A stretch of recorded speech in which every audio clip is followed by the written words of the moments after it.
Okay. I have no idea what we're going to play. I won't be able to tell you what it is until it happens, so I didn't realize there was going to be a little music before, so I think I'm going to start with what I just heard.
Okay, so first of all, let's welcome Mr. Jamire Williams on the drums.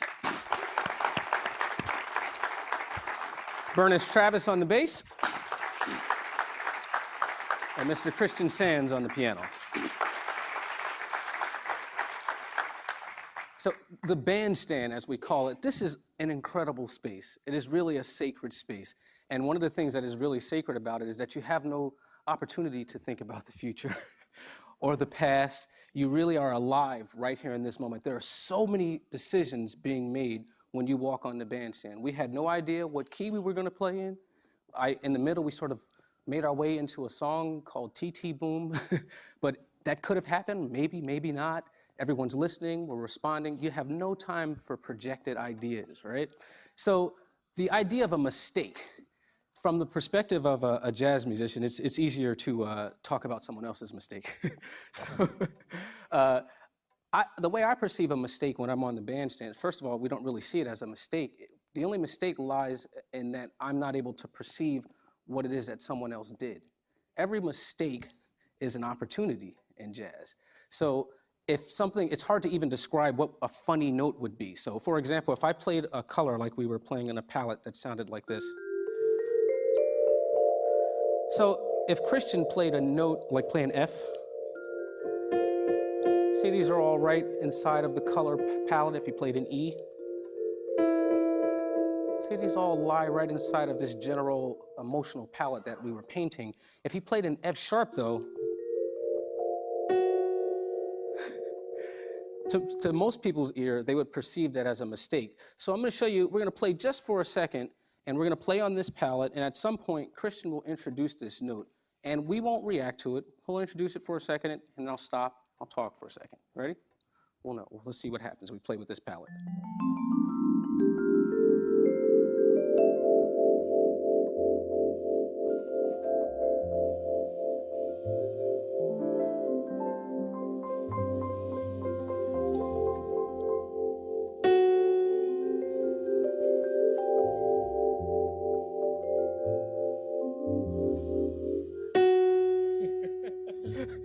So someone could conceptually perceive that as a mistake. And the only way that I would say it was a mistake is in that we didn't react to it.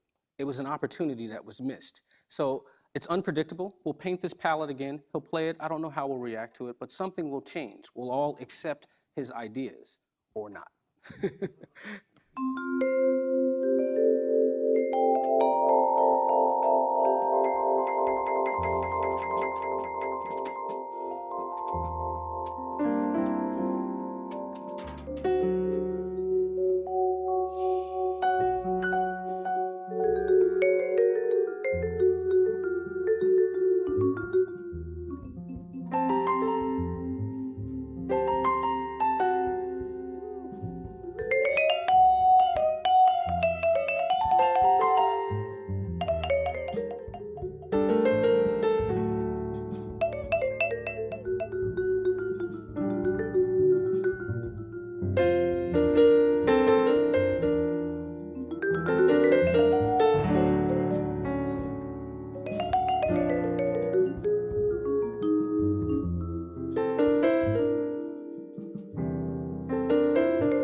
So you see, he played this note. I ended up creating a melody out of it. The texture changed in the drums this time. He got a little bit more rhythmic, a little bit more intense in response to the way that I responded to it. So there is no mistake. The only mistake is if I'm not aware, if each individual musician is not aware and accepting enough of his fellow band member to incorporate the idea, and if we don't allow for creativity. So jazz, this bandstand is absolutely amazing. It's a very purifying experience, and I know I speak for all of us when I tell you that we don't take it for granted. We know to be able to come on the bandstand and play music is a blessing. So how does this all relate to behavioral finance? Well, we're jazz musicians, so stereotypically we don't have a great relationship to finance, but anyway, I just wanted to sort of point out the way that we handle it, and the other dynamic of it is that we don't micromanage in jazz. You have some people who do, but what that does is it actually limits the artistic possibilities, right? If I come up and I dictate to the band that I want to play like this, and I want the music to go this way, and I just jump right in. Ready? Just play some time. 1, 2, 1, 2, 3, 4.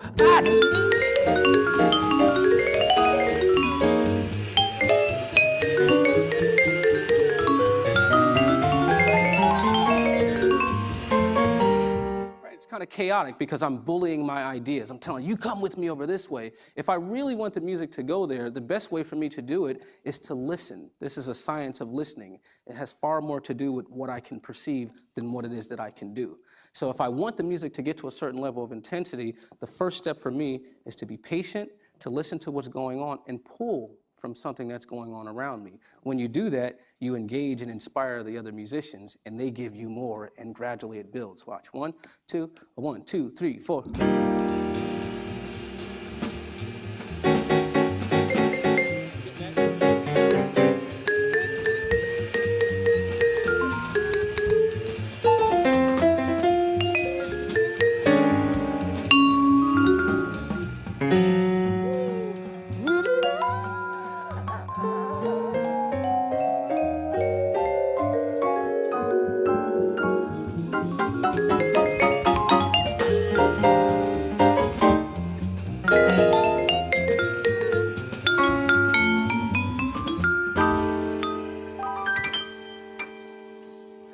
Totally different experience when I'm pulling ideas. It's much more organic, much more nuanced. It's not about bullying my vision or anything like that. It's about being here in the moment, accepting one another, and allowing creativity to flow. Thank you.